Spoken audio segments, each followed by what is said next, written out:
This was the estate sale of my dreams.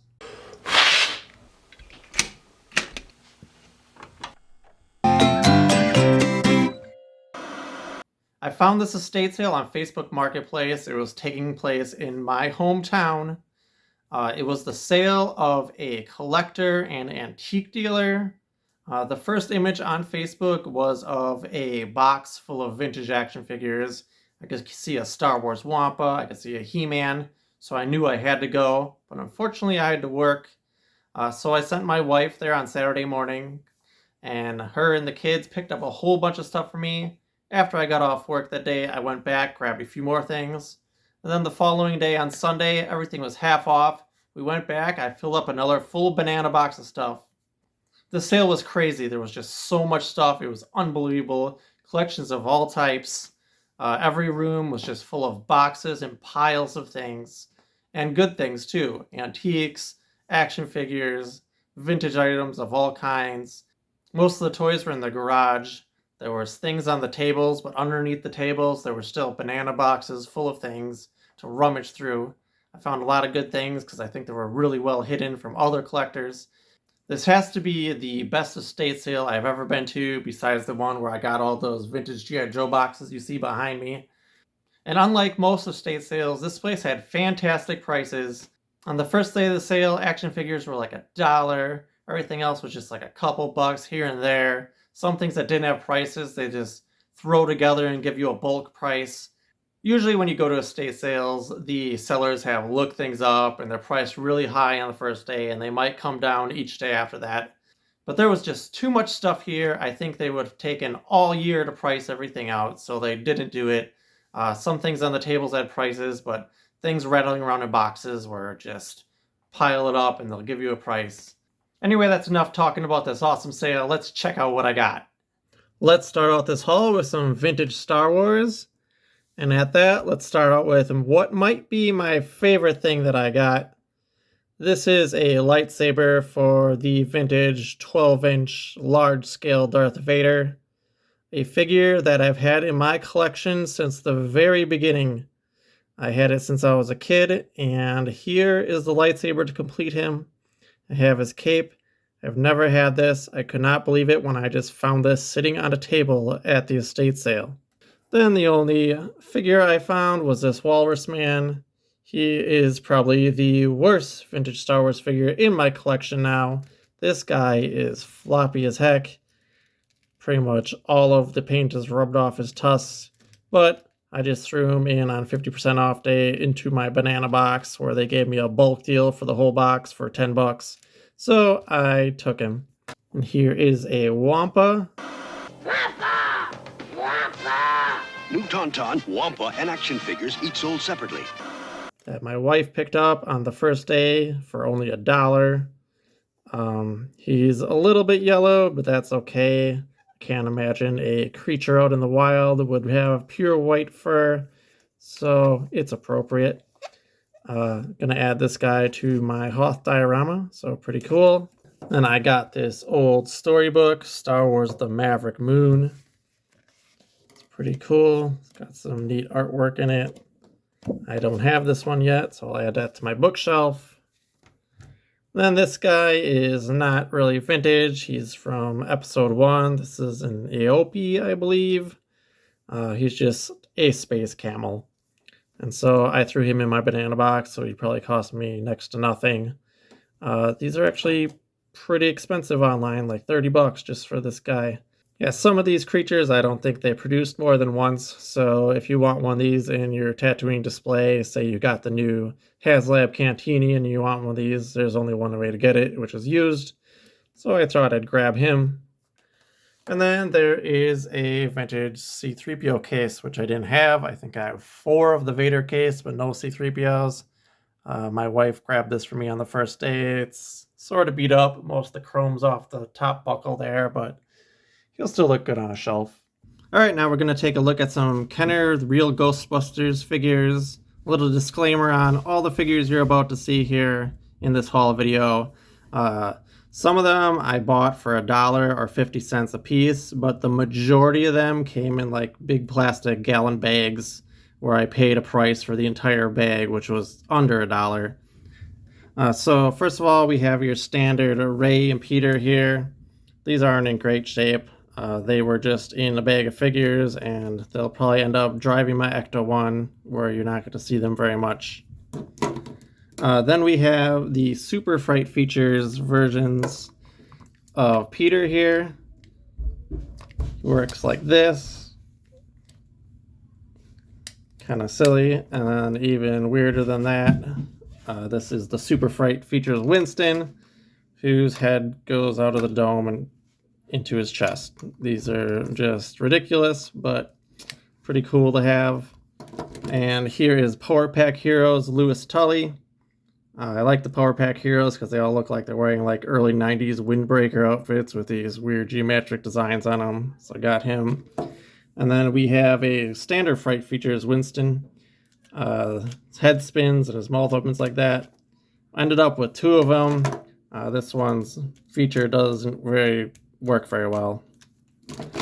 And then we've got good old Stay Puft here. He's in okay shape, has the rubs on the bow like most of them do, but he cleaned up pretty good. And then the coolest Ghostbusters piece here, we have a real Ghostbusters AM/FM radio. And I did try it out, and it works pretty well. It's going to look pretty good on my Ghostbusters shelf. They didn't have much Masters of the Universe. I got everything they have. Here's an Evil Lind. She's in pretty good shape. We've got a He-Man here, a fairly early one, but not one of the earliest. He's still got the short straps and the belly button, but he doesn't have the bright paint and stuff like the super early ones do. And then, best of all, we've got Gwildor, a figure I don't have in my collection, a little bit rarer later in the line. So I was really happy to find this guy rattling around in a bin for like 50 cents.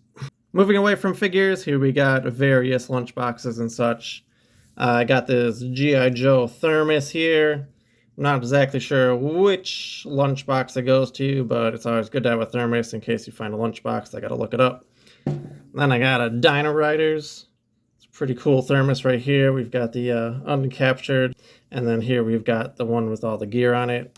I've seen the lunchbox a couple times, but good to have the thermos in case I find a lunchbox at a good price. And I got another Superman glass. This is the one about Lois Lane to add to my superhero shelf. Then we've got a GoBots lunchbox. I already have this lunchbox. My wife picked this up the first time she went to the sale thinking I didn't have it. But I do, so I'll probably end up selling this one. Did not have the GoBots thermos inside, but for some reason it has a Big Jim thermos. And then the best one of the bunch here, we've got a She-Ra Princess of Power lunchbox. I really like this look at all of the characters here on the front. Really cool. Nice bright yellow. It's going to look really good on my Motu shelves. And inside we've got the thermos for the lunchbox. And I forgot inside there is also a Super Friends thermos, which I have a Super Friends lunchbox already. So this is one I needed. Here is a selection of G.I. Joe stuff I found.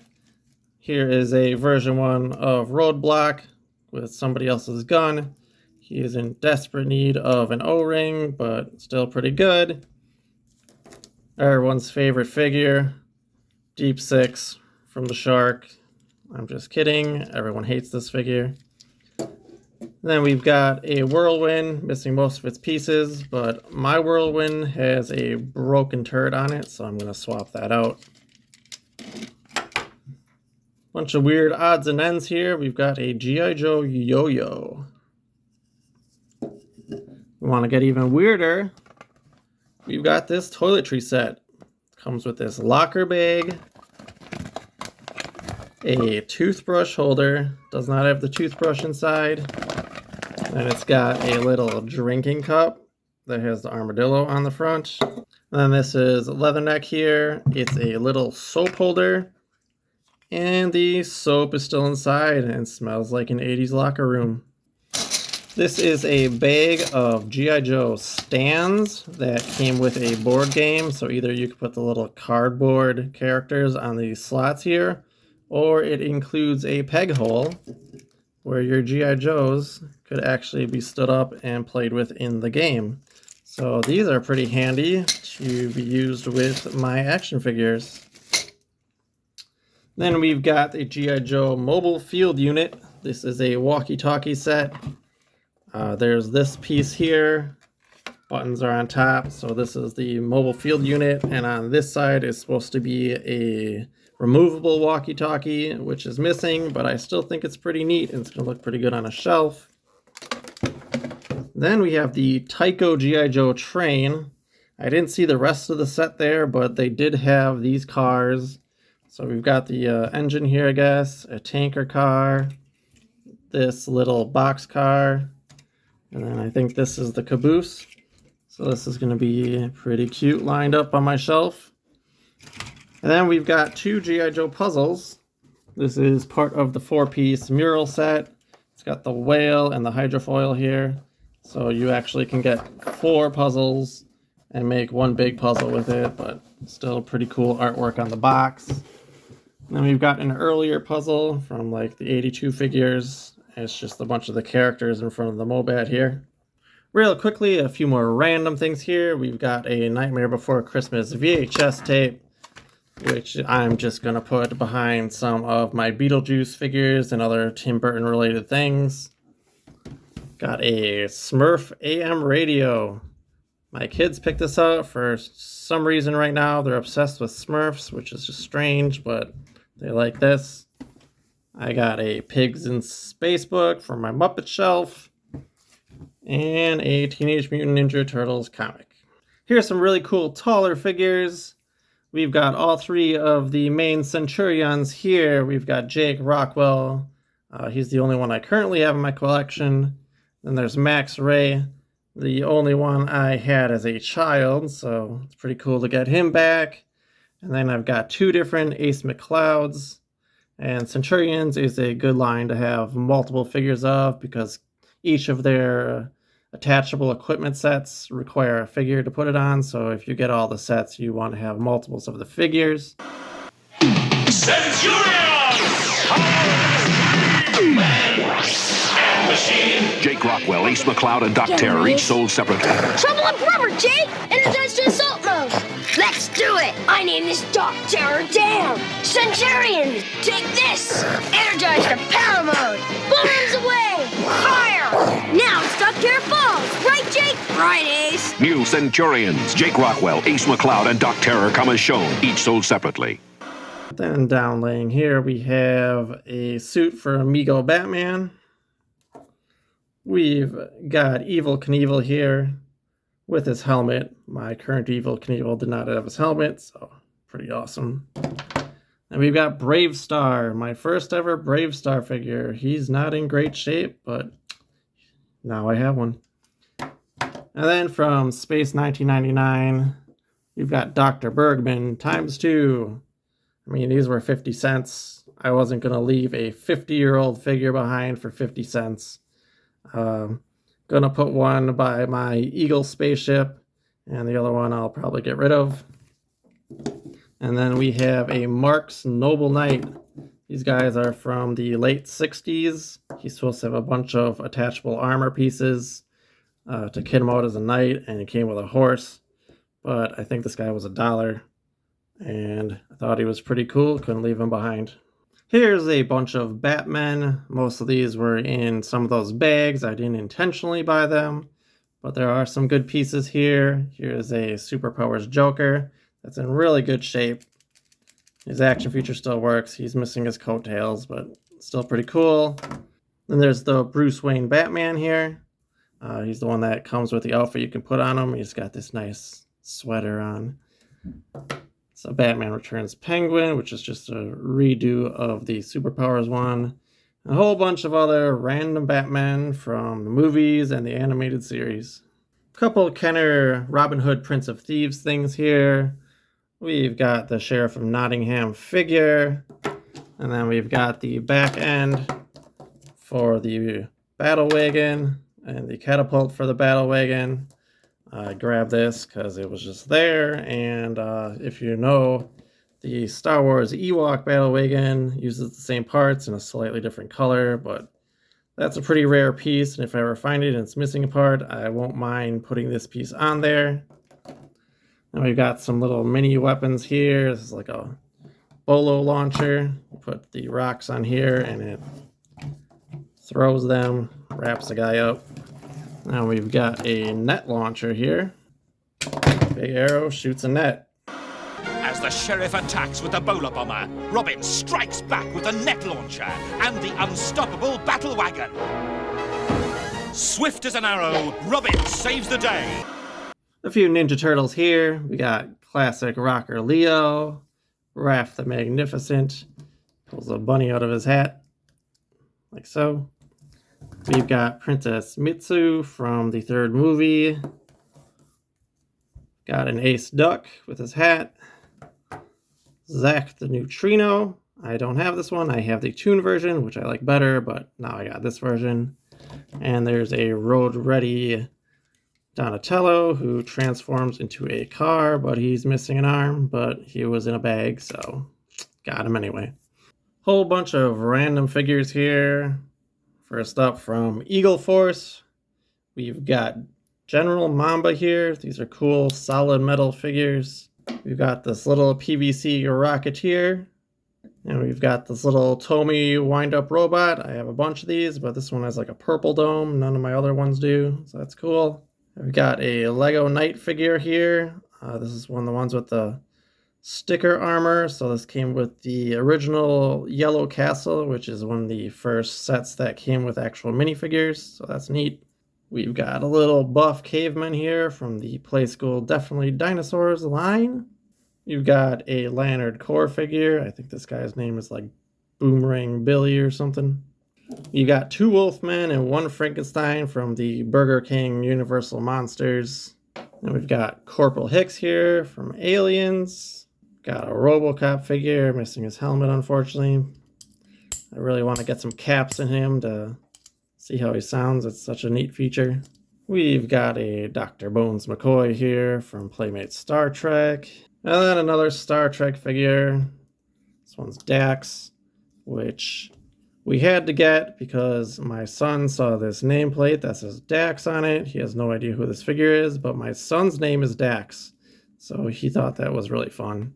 Then we've got a G1 Transformers Wild Rider here. Pretty cool figure.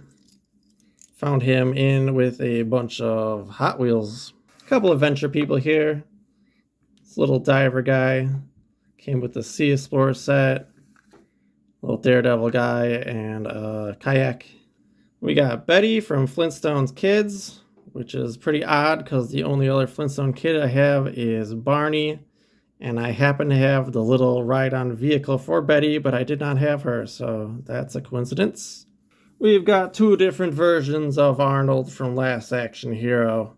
One with a jacket, one with a torn-up shirt. Got an Inspector Gadget figure here. He doesn't have any of his accessories that come out of his hat, but everyone loves Inspector Gadget. It's pretty cool.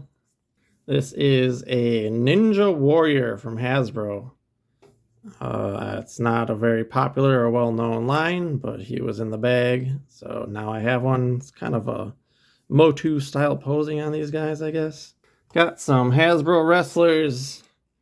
Andre the Giant here. And then we've got the Mountie, which I did not have. Got a knockoff wrestler here, this weird Iron Sheik looking dude. Some goofy looking eyes on him. Mismatched boots. And then this one's my wife's. This is like a strawberry shortcake knockoff clown character. His name is Raspberry Herbert. And she liked him. And I hate clowns, so I'm very sad to hide this in the back of my strawberry shortcake shelf. But she wanted him, so here he is. Alright guys, this is the last of it. If you're still here, thanks for watching. We've got from the movie Hook, you know, the Steven Spielberg, Robin Williams movie. Your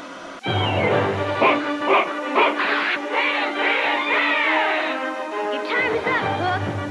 Beaver! Lost boys attack! Take that! Man in the death trap! Fire! Beaver! You're dead meat now! Out of my way, Rufio! I got a surprise for Pan! Face my dagger! figures and attack wraps sold separately. You put wrap together. New from Mattel. This is the Lost Boys strike tank. It's supposed to have two like boxing glove projectiles that stay here, and then when you push this down, it shoots them using air. In the back here, we have the Lost Boys attack raft, which is missing most of its pieces. These are things I didn't care that much about, but at the end of the day, I was just filling a box, and I got the whole box of stuff for $10, so whatever I could throw in there, I could throw in there. Same with this stuff. This is various pieces and parts. Mostly Star Trek. It's a little bit of Star Wars. It's a turtle pin in there. Miscellaneous bits that I pulled out of the bottomless boxes, so couldn't pass that up. Well, there you have it. That was my big haul from the estate sale. This is my third big haul video in a little over a month. The hauls just kept coming. I like to document everything I find on video on YouTube, so I'm kind of making these videos for myself. Let me know in the comments if you find these boring or I shouldn't do them and I should just stick to toy hunts. I hope you find some enjoyment out of seeing these old toys like I do. Anyway, if you did like this video, hit that like button, leave a comment down below, and subscribe to The Toy Cave for more vintage toy hunts and hauls.